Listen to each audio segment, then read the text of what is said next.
Hi, I'm Jennifer. Welcome to our I Create Art tutorial. Today I want to talk to you about the first of our mind and soul wellness collection. We have a healing box and a remembrance box.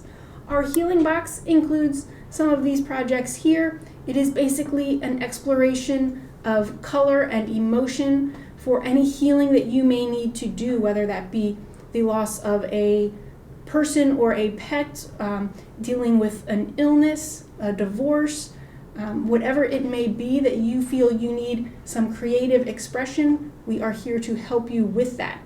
Our remembrance box is for a plaque and a little keepsake book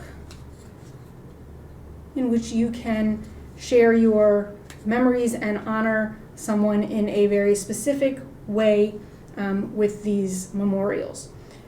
In these boxes, you're going to get a whole bunch of different materials that you can use. You can buy the healing box on its own, the remembrance box on its own, and we also have a bundle. In addition to those, you can have a couple of add-ons. We have some frames if you wanted to preserve some of these things in a frame. And we also have bath salts, a thumb crystal that can aid in your healing process, and also a candle. If you would like any more information, please don't hesitate to reach out to us. And if you enjoyed this video, just go ahead and like this subscribe button right here, and you will see more from us soon. Bye-bye.